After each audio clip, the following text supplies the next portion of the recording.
Double engine సర్కార్ పాలనలో దళితుల పట్ల, దళిత వర్గాల పట్ల ఎన్ని అరాచకాలు జరుగుతున్నాయంటే ప్రత్యక్షంగా, పరోక్షంగా, లైంగికంగా, భౌతికంగా అన్ని రకాలుగా దళితులపై జరుగుతున్నటువంటి అరాచకాలలో ఈ కూటమి ప్రభుత్వం ఎక్కడ కూడా దళితుల పట్ల స్పందించకుండా మన ఆదోనిలో 2025 జూన్ 16వ తేదీన కూటమిలో భాగస్వామైనటువంటి ప్రజల వద్దకు పార్థసారథి అనే ప్రోగ్రాం ద్వారా ఆదోని ఎమ్మెల్యే గారు దానాపూర్ గ్రామానికి వెళ్తే అక్కడ ప్రథమ పౌరుడైనటువంటి సర్పంచ్ అయినటువంటి పి చంద్రశేఖర్ గారి పట్ల ఆయన చూపినటువంటి కుల వివక్షత, మరి ఆయన్ని ఒక సర్పంచ్గా ఉన్నా కూడా అక్కడ అవమానం జరిగినటువంటి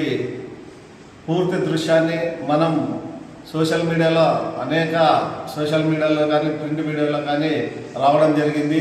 దానికి స్పందించి దళిత సంఘాలన్నీ కూడా ఏకదాటిగా ఒక పెద్ద ఎత్తున కూడా కార్యక్రమం ప్రజాస్వామ్య పద్ధతిలో పెద్ద ఎత్తున ధర్నా చేసిన, మరి కలెక్టర్ గారి సబ్ కలెక్టర్ కార్యాలయం ముందు పెద్ద ఎత్తున కార్యక్రమం చేసి అదే రకంగా పక్కనే గల ఎస్వి పోలీస్ స్టేషన్ నందు ఫిర్యాదు చేసి సంబంధిత అధికారుల ద్వారా మరి మేము ఏదైతే ఫిర్యాదు చేసామో దానికి సంబంధించి రసీదు తీసుకొని కలెక్టర్ గారికి, ఎస్పీ గారికి, రాష్ట్ర ముఖ్యమంత్రి గారికి, రాష్ట్ర ఎస్సీ ఎస్టీ కమిషన్కు, సెంట్రల్ హోమ్ మినిస్టర్ గారికి, సెంట్రల్ ఎస్సీ ఎస్టీ కమిషన్కి, ప్రధానమంత్రికి, రాష్ట్రపతికి ఇలా అనేక కింద స్థాయి నుండి కేంద్ర స్థాయి వరకు కూడా ఫిర్యాదులు చేసిన ఈ రోజుకి కేసు కట్టలేని దుస్థితి ఉంది.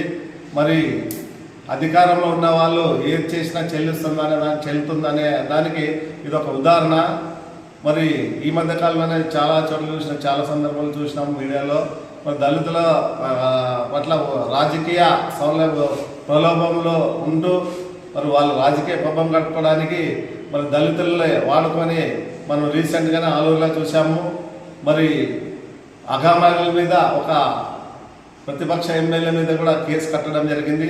అదే పరిపాలన ఉన్నటువంటి పాలకవర్గంలో ఉన్నటువంటి ఎమ్మెల్యే గారి మీద అయితేనేమి, మరి అట్లనే తెలుగుదేశం మహిళా నాయకురాలైన గుడిసె కృష్ణ మీద కానీ ఎందుకు కేసు కట్టలేదని చెప్పి ఈరోజు దళిత సంఘాల్లో మేము ప్రశ్నిస్తున్నాం. అంటే చట్టం అందరికి సమానం కాదా? పరిపాలన